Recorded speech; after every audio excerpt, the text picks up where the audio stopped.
Ó nós aqui outra vez. Ó nós aqui, Quaquá.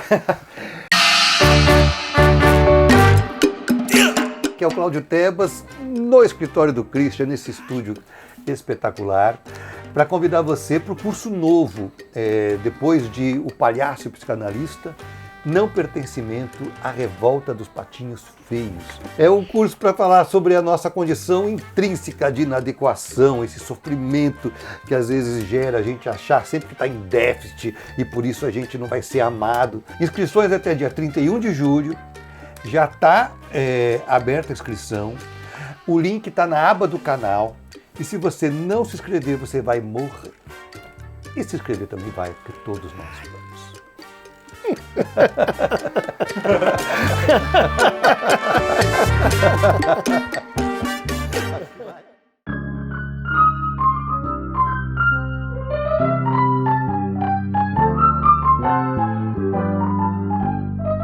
Bem-vindos ao nosso canal YouTube, nesse Falando Nisso de hoje, com uma questão muito sensível, né? O tempo do luto mudou? Né? Juliana Budaruish diz: cada luto tem seu tempo, verdade? Júlia Rezende comenta: o que a psicanálise diria sobre essa sensação de que estamos vivendo um luto mais rápido, mais silencioso ou até mesmo mais anestesiado? Olha, com toda a razão, Júlia, isso aparece, né, na experiência subjetiva e social que as pessoas têm do tempo. Né? Vários autores, né, vêm caracterizando o contemporâneo como uma época, e aí a gente já tem o epos, né, uma das formas de linguagem, né, a épica, ligada, portanto, a uma maneira de experimentar literariamente o tempo. Muitos autores vêm caracterizando nossa época como uma época de aceleração. Então, tudo que possui valor, que agrega valor, que é capaz de gerar, né, que é produtivo, tem que responder a essa condição de poder ser acelerado, de poder ser feito de forma mais rápida. Afinal, é assim que os processos produtivos, né, os processos de consumo foram se transformando até uma espécie assim, de limite que caracteriza o nosso contemporâneo. As habilidades humanas, né, as respostas humanas, a cognição, os afetos, tudo aquilo que, vamos dizer assim, corresponde ao lado subjetivo dessa experiência, vai ser, portanto, convidado a operar em aceleração. Vamos lembrar que a aceleração não é a velocidade. Né? Então, há uma velocidade que a gente pode descrever em relação ao tempo percorrido. É assim que a filosofia ou a física pensa, né? Velocidade igual a delta S sobre delta T. Né? O espaço percorrido em relação ao tempo. Mas a aceleração é outra coisa. Né? Quer dizer, você parte da velocidade e você acrescenta a ela uma espécie de a mais, uma espécie de mais-valia dentro da temporalidade. Né? Isso afeta todas as nossas experiências, afeta o luto, como você está sugerindo. E afeta de uma maneira, vamos dizer assim, muito grave. Né? Porque o luto, ele recapitula e, no fundo, instaura um modo de simbolização, um modo de subjetivação, um modo de experiência no mundo. Né? Então, quando a gente passa por um luto, é como se a gente precisasse reencontrar o tempo. Né? O tempo das coisas, né? O tempo das relações findas, né? Aquela pessoa que se foi, o tempo em que, portanto, você tem que se ajustar e transformar aquela experiência da sua vida, que era uma com aquela pessoa e que se tornou outra sem aquela pessoa. Né? Então, temos aí um marco temporal de duas épocas, né? dois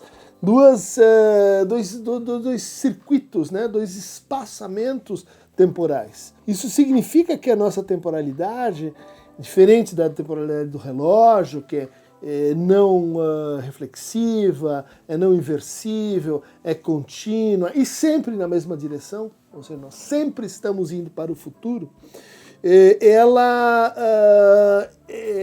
pela experiência humana, né, isso não está, portanto, na temporalidade física, ela é redimensionada, ela é reescrita a partir de descontinuidades. É muito frequente que a gente marque essas descontinuidades a partir do espaço. O tempo em que vivemos naquela casa, o tempo que vivi naquela escola, o tempo que passei na faculdade. Ou seja, a gente marca isso a partir de lugares e a gente marca isso a partir do quê? Da perda de pessoas. Portanto, o nosso luto, né, e cada luto, como eu defendi aí nesse trabalho, lutos finitos e lutos infinitos, cada luto ela se resolve pela sua inscrição em lutos anteriores. Por quê? Porque essa inscrição é uma espécie de sincronia temporal. Né? Eu associo, né, o tempo vindouro, a nova época, a vida sem essa pessoa, ponto a ponto com como era a vida com esta pessoa. Né? E isso é profundamente humano, e isso não é acelerável, esse que é o ponto. E quando a gente tenta acelerar isso, a gente incorre nesse processo aqui que você caracterizou como negação ou anestesia. Porque no fundo é essa a única forma que a gente tem de acelerar o luto, que é negando ele. E a negação do luto, às vezes ela tem circunstâncias da vida, circunstâncias do mundo que impõem essa negação. Estou grávida, mas eu perdi o outro filho, eu preciso passar à frente. Perdi meu pai, mas estou ao mesmo tempo numa situação de guerra, preciso ir em frente. A gente vê o que acontece com essas situações que pressionam a ir em frente sem fazer essa, que para a psicanálise é uma palavra muito importante, chamada escansão. Né? Escansão, a gente aprende na escola, é quando a gente decompõe uma palavra. Paroxítona. Quando a gente diz arvore. Isso são escansões. As escansões são um marco fundamental de como a gente entende diferenças e de como a gente subjetiva diferenças. Então, esse luto, mas se chamou muito bem, né, de silencioso, ele é também mais solitário. Né? Só que para a gente articular essas temporalidades, a temporalidade do antes e do depois, quando se trata de um intervalo marcado pelo luto, envolve coletivização. Envolve você sincronizar o seu tempo com essa pessoa, o seu novo tempo sem ela, com o tempo dos outros. Por isso, em quase todas as culturas, o luto está ligado a lembrar, partilhar, a colocar as coisas daquela pessoa, tudo aquilo que me faz lembrar dela, às vezes para decidir, a partir daqui não se fala mais nisso. A partir desse ponto, o nome dessa pessoa não será mais pronunciado. Como em algumas culturas do Alto Xingu, né, onde o luto ele tem uma ritualização muito precisa, né, enterra-se as coisas da pessoa, enterra-se a pessoa, em geral, numa encruzilhada, e vive-se intensamente aquilo dentro daquela ritualização coletiva. Ou seja, essa sincronização ela acontece a partir de certos gestos e atos de reconhecimento. Não funciona tão bem quando você transporta isso para uma cultura que vive a descontinuidade representada pela morte como um fracasso, que vive esse processo de desligamento como uma perda de uma luta, que vive a morte ali no escuro da UTI, longe no hospital, como uma espécie assim de algo sobre o qual a gente tem dificuldade de falar. E o luto envolve um trabalho de rememória, mas o luto envolve um trabalho de fala, um trabalho de memória compartilhada. Por quê? Porque nem tudo que compõe essa pessoa me é acessível no lugar em que eu estou a partir das memórias que esse lugar pode produzir. Tem coisas sobre minha mãe que eu preciso da minha irmã para lembrar. Tem coisas sobre minha mãe que eu preciso da amiga de escola para lembrar. Tem coisas sobre minha mãe que eu preciso do meu avô para lembrar. Ou seja, essa ideia de que essa acomodação, essa reconstrução da experiência, ela precisa dos outros, ela é muito incompatível com a ideia contemporaneamente imposta de um luto acelerado, né? Ou seja, criando aquela situação que a gente vai retraumatizando a perda. Por quê? Porque você vai se impondo a partir desse espelho ideológico, né, que não posso pensar mais nessa pessoa, não posso chorar mais nessa pessoa, não posso falar mais sobre essa pessoa, porque eu estou atrapalhando, eu vou causar maus sentimentos aos outros, eu estou lentificado. Isso é o primeiro efeito que a gente nota, né? Quando está no ambiente de trabalho e alguém tem uma perda, aquela pessoa fica mais lenta. Não sei se repararam isso. Tudo vai se desenvolvendo com o quê? Como ela descreve? De forma mais pesada, de forma em que ela está lutando, né, para conseguir sustentar o seu ritmo, né, laboral, o seu ritmo e a sua existência. Porque é como se ela estivesse fazendo agora 2 trabalhos. O trabalho da vida, o trabalho de sustentação da vida e o trabalho de luto. Foi assim que o Freud falou do luto, né, como um trabalho. Né? Um Trau é Arbeit. Arbeit é, em alemão, trabalho. Então, a tua pergunta sobre o luto, no fundo, remete a como nós estamos experienciando o tempo. Né? O tempo em grego, ele tinha 3 ou 4 deuses, né, que eles correspondiam. O primeiro é o tempo de Cronos. Né? Cronos é aquele que dá início e, portanto, tem fim. Né? É aquele que se articula com as estações do ano, que se repetem ciclicamente, mas que começam e acabam. Primavera, verão, inverno. Mas além do tempo de Cronos, a gente tem Kairos, que é representado de uma forma muito divertida por uma espécie de assim, ancião, meio que está correndo como um anjo, tem asas, mas só tem cabelos na frente. É o contrário do Chris Dunker, que só tem cabelos atrás. Ela só tem cabelos na frente. Por quê? Porque Kairos é o tempo do encontro, é o tempo da oportunidade, é o tempo que você tem que agarrar enquanto ele vem pela frente. Porque se ele passou, você não pega mais. Né? Ele ficou careca. Atrás ele não é pegável. Né? E isso tem que ver com o tempo da aposta, isso tem que ver com o tempo da contingência amorosa, isso tem que ver com esse também processo de luto, onde a gente vai reencontrando e se encontrando e encontrando num outro universo aquela pessoa que se foi. Então, como é que a gente sincroniza? Né? O tempo do encontro pode ser também o tempo do mau encontro. De uma perda inesperada, de uma perda traumática, de uma perda que você não se preparou, que ela é vivida como uma espécie de susto, como essa pessoa me foi raptada, ela foi embora, mas eu não me despedi. Ou seja, há aí o quê? Uma tensão entre Kairos e Cronos. Né? Além disso, a gente tem o Aion. Né? O Aion é a forma mais misteriosa do tempo. Né? O tempo que cíclico retorna sobre si mesmo, né? O tempo que se repete infinitamente, né? É o tempo em que se formam as identidades dos objetos, das coisas e dos pensamentos. Então, a gente tem o tempo que é próprio das sociedades, vamos dizer, organizado pelo mito oral, né? Circular. Né? Dentro dessa circularidade, a gente tem os cronos, né? Os marcos temporais, que se repetem. Né? Circular, mas dentro dessa repetição você tem marcos. E você tem o kairos, que é o tempo ainda mais indeterminado, né? Do encontro que acontece entre, que é o não antecipável, é o inesperado. Haveria ainda o Jápeto, que não é um deus do tempo, mas é um deus do limite, né? É o Deus que poderia ser traduzido por aquele tempo da fabricação, ou o tempo da tragédia, ou o tempo, por exemplo, que uma obra de arte demora para ser constituída. Ou seja, é o tempo que envolve a resistência do material, que envolve o encontro da ideia, que envolve o domínio da técnica, que envolve as condições de acontecência, e que tem um começo, tem um processo e tem um fim. Ou seja, essa ideia de olhar para a vida como uma obra de arte, né?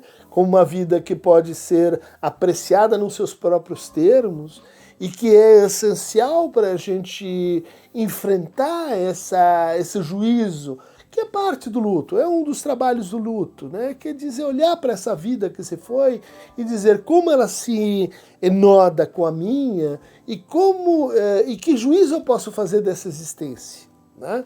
é uma existência que a gente sente, por mais que a gente saiba que todas elas são completas em si mesmas, a gente sente que foi inconcluída. Ou é uma existência que, bom, é feliz na sua extensão e na sua qualidade pelos próprios termos, né? Como diz a música lá do Frank Sinatra, My Way.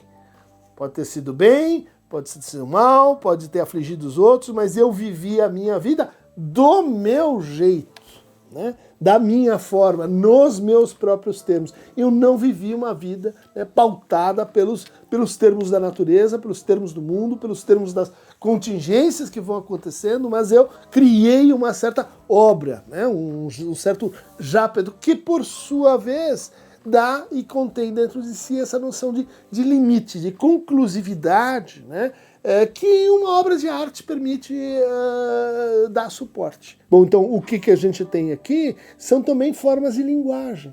Olha só, né? O mito circular, né? O kairos, né? Aquela palavra que a gente encontra, por exemplo, num xiste, numa poética. Bom, tem a palavra épica, que é aquela que descreve, né, a jornada, né, de repetição, por exemplo, como a jornada do herói, e tem a linguagem do Aion, que é a linguagem do conceito, né? A linguagem daquilo que captura uma totalidade, né? Que agarra uma totalidade dentro de si, envolvendo ali os seus predicados, os seus traços, os seus elementos componentes. Então, quando a gente fala do luto e de uma espécie de perda da experiência do luto, é porque a gente fala também de uma perda da experiência do tempo, né? Do tempo longo, né? Como fala o Brodel, né? Tem a história feita, né, do tempo curto, dos acontecimentos, dos fatos, da crônica do cotidiano, né, que os franceses chamam de faits divers, os fatos diversos que a gente vai consumindo dia a dia e que vão estruturando o nosso cotidiano. Tem esse tempo curto, tem esse tempo da pauta quente, mas tem o tempo da pauta longa, né? O tempo frio, em que pequenas mudanças elas podem então ser articuladas em arcos históricos mais longos. Muito importante para a gente viver o luto. A gente pode dizer, olha, o luto é uma espécie de encadeamento entre essas, para o Lacan, 3 modalidades existenciais, né? Ou existenciárias, né? O tempo imaginário, né? O tempo da precipitação, o tempo da antecipação, o tempo em que a gente projeta, né, uma certa relação estável entre o passado e o futuro.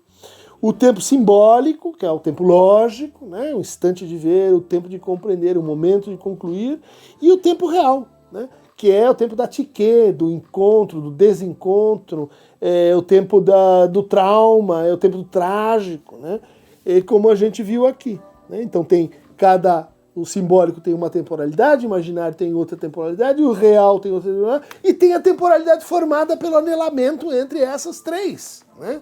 Que talvez para os gregos seriam o aion, para o Lacan esse anel, né? Real, simbólico e imaginário, esse tríplice anel borromiano. Então, o luto, se ele é compreensível como um desfazimento, né? Um desanelamento desses anéis,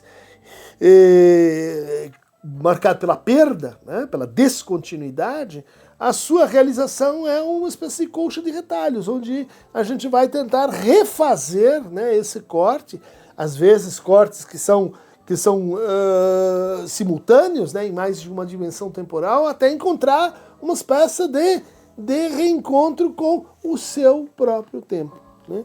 É isso que por exemplo, né, vai regular muito os estados depressivos e os estados ansiosos. O depressivo como uma espécie de congelamento num tempo que não passa, né, um tempo passado, mas que nunca é passado, que nos atormenta com juízos e críticas.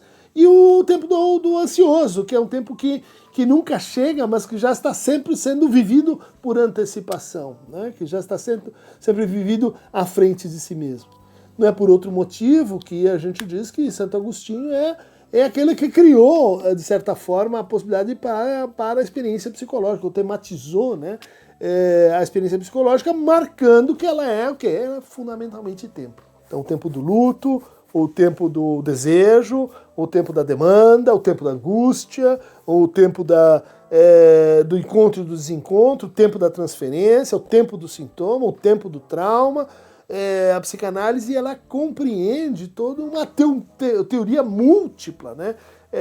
Das temporalidades que existem ao mesmo tempo, mas que não acontecem, né? Que não se realizam nesse sentido ao mesmo tempo, né? Ou seja, há tempos latentes dentro do tempo que se atualiza, há tempos vindouros, né, dentro do tempo que se realiza. E o tempo é um modelo para tudo aquilo que é processo, tudo aquilo que é transformação. Então, uma ótima pergunta, né? O tempo do luto mudou? O tempo do mundo mudou, né? Vamos ler lá o Drummond, né? E a máquina do mundo, né? O sentimento do mundo, onde vai aparecer muito claramente essa ideia, né, de que o tempo não é a cronologia marcada por nosso relógio, mas é uma experiência muito mais diversa e articulada do que a gente pensa. O Senhor de todos os tempos e de todos os mundos é, naturalmente, Aqueronta, Movebo, né, indo de um lado para o outro, na sua travessia cíclica, interminável, entre o mundo dos vivos e o mundo dos mortos. Estamos aí falando do luto, entre as histórias que ela escuta e que é a história que cada qual conta da sua trajetória, da sua vida terminada, vamos imaginar assim, para esse que é o escutador mor, né? A essa que é o companheiro do luto de todos nós, Aqueronta Movebo, figura, né, alegórica, mítica, que a gente evoca aqui para falar de todos os xamãs e todos os cuidadores e dos psicanalistas em particular. Então é isso aí. Abraço aos enlutados, estamos juntos.